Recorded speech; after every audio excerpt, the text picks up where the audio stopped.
एक समय की बात है, एक घने जंगल में जहां सूरज की किरणें बमुश्किल जमीन तक पहुंच पाती थी, वहां हर तरह के जीव जंतु रहते थे। इस जंगल का नाम था सिंदूरी जंगल, क्योंकि सूर्योदय और सूर्यास्त के समय इस पर लाल रंग की एक छटा बिखर जाती थी। जंगल में हर प्रकार के जानवर थे, बड़े से बड़े हाथी से लेकर छोटे से छोटे चींटी तक। पेड़ों पर बंदर अपनी शरारतों में लगे रहते, पक्षी अपनी मधुर ध्वनियों से वातावरण को संगीत में बदल देते और झाड़ियों के बीच खरगोश तेजी से दौड़ते रहते। मगर इस जंगल का असली राजा था शेर, जिसका नाम था सिंहराज।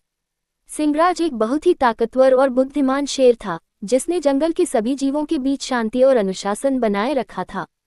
जंगल का जीवन। जंगल के जीव जंतु एक दूसरे के साथ एक खास सामंजस्य में रहते थे। पेड़ों की छांव और पत्तों के बीच छोटे छोटे जीव जंतु अपना भोजन ढूंढते रहते। नदी के किनारे हिरन और ज़ेब्रा पानी पीते, जबकि तेंदुआ झाड़ियों के बीच छिपकर शिकार की ताक में रहता। रोज सुबह सूरज उगते ही जंगल में एक नई रौनक फैल जाती थी। पक्षियों की चहचहाहट, हवा में पत्तों की सरसराहट और छोटे जानवरों की हलचल से पूरा जंगल जीवंत हो उठता। मगर रात का समय बिल्कुल अलग होता। जब अंधेरा छा जाता तो शिकारी जानवर अपने शिकार की तलाश में निकलते और बाकी जीव जंतु अपने अपने ठिकानों में छिप जाते। संकट की शुरुआत। सब कुछ सही चल रहा था, लेकिन एक दिन जंगल में कुछ अजीब होने लगा। एक बाहरी ताकत जंगल में प्रवेश कर रही थी। ये कोई जानवर नहीं था, बल्कि इंसान थे, जो जंगल के पेड़ों को काट रहे थे। जंगल के जानवरों को ये समझ में नहीं आया कि ये लोग कौन हैं और क्यों पेड़ों को काट रहे हैं। जंगल का हर जीव अब चिंतित था। हाथी गजमुख, जो जंगल का सबसे बड़ा जानवर था, उसने इस बात को सिंहराज तक पहुंचाया। सिंहराज ने तुरंत जंगल की एक सभा बुलाई। उस सभा में सभी जानवर शामिल हुए। बंदर, हिरन, लोमड़ी, खरगोश और पक्षी सभी इस बात पर चर्चा करने के लिए इकट्ठा हुए कि आखिर इस संकट का सामना कैसे किया जाए। सिंहराज ने कहा, हमारे जंगल को बचाने का समय आ गया है। यदि ये इंसान ऐसे ही पेड़ काटते रहे तो एक दिन हमारे पास रहने के लिए कोई जगह नहीं बचेगी। हमें कुछ करना होगा। योजना बनती है। सभा में सभी ने मिलकर तय किया कि उन्हें इंसानों को सबक सिखाना होगा। बंदर कपिल, जो बहुत ही चालाक था, उसने एक योजना बनाई। उसने कहा, हम सबको एकजुट होकर इंसानों को डराना होगा। हम उन्हें इस जंगल से भागने पर मजबूर करेंगे। सभी जानवरों ने कपिल की योजना का समर्थन किया। तय हुआ कि रात में जब इंसान अपने शिविर में होंगे, तब जंगल के सभी जानवर मिलकर उनकी तरफ हमला करेंगे, मगर बिना हिंसा के, सिर्फ उन्हें डराने के लिए। हमला। रात होते ही जंगल के सारे जानवर कपिल की योजना के अनुसार इंसानों के शिविर की तरफ बढ़ने लगे। शेर की गर्जना, हाथी की चिंगाड़ और बंदरों की उछल-कूद ने इंसानों को डरा दिया। जब इंसान जागे तो उन्होंने देखा कि चारों तरफ से जानवर उनकी तरफ बढ़ रहे हैं। इंसान बहुत डर गए और बिना कुछ सोचे समझे वहां से भागने लगे। लेकिन कुछ इंसान समझदार थे, जिन्होंने देखा कि जानवर सिर्फ डराने की कोशिश कर रहे हैं, हमला नहीं कर रहे। उन्होंने सोचा कि उन्हें जंगल से ऐसे नहीं भागना चाहिए, बल्कि इसका हल निकालना चाहिए।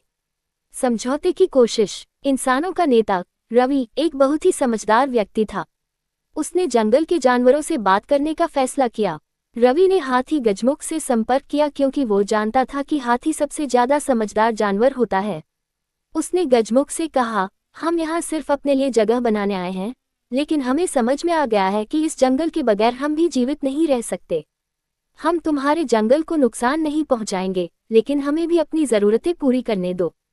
गजमुख ने रवि की बातों को ध्यान से सुना और सोचा कि अगर इंसान और जानवर एक साथ मिलकर रहें तो शायद दोनों के लिए भलाई हो सकती है। गजमुख ने रवि को सिंहराज से मिलने का प्रस्ताव दिया। बातचीत का रास्ता। अगले दिन रवि और उसके साथी सिंहराज के पास गए। वहां इंसानों और जानवरों के बीच बातचीत शुरू हुई। सिंहराज ने पूछा, तुम हमारे जंगल को क्यों नष्ट कर रहे हो? रवि ने जवाब दिया, हमें माफ करें, हमारा इरादा तुम्हें नुकसान पहुंचाने का नहीं था। हम बस अपनी जरूरतों के लिए जगह तलाश रहे थे, लेकिन हम समझते हैं कि इस जंगल के बिना हमारा जीवन भी असंभव है। हम आपकी मदद करना चाहते हैं और इस जंगल को बचाने के लिए काम करना चाहते हैं।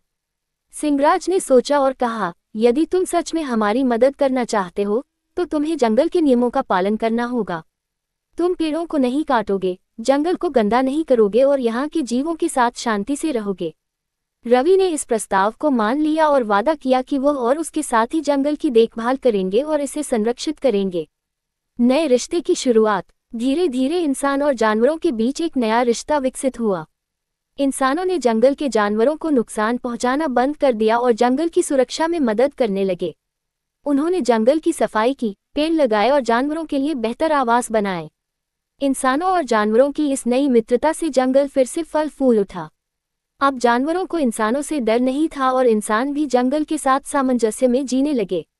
सिंहराज ने अब जंगल का शासन और भी संतुलित कर लिया था, जहां सभी जीव एक साथ खुशी खुशी रहते थे। निष्कर्ष, ये कहानी हमें ये सिखाती है कि अगर इंसान और प्रकृति के बीच सामंजस्य बना रहे तो दोनों का ही भला हो सकता है। जंगल हमें जीवन देता है और हमें उसकी सुरक्षा करनी चाहिए। सिंदूरी जंगल की तरह ही हमारे आसपास के जंगल भी हमारी जिम्मेदारी हैं, जिन्हें हमें नष्ट करने के बजाय संजोकर रखना चाहिए। इस तरह सिंदूरी जंगल एक मिसाल बन गया, जहां इंसान और जानवर साथ मिलकर रहने लगे और एक नई कहानी लिखी, सहअस्तित्व और सहयोग की। ऐसे ही कहानी के लिए हमारे चैनल को सब्सक्राइब करें।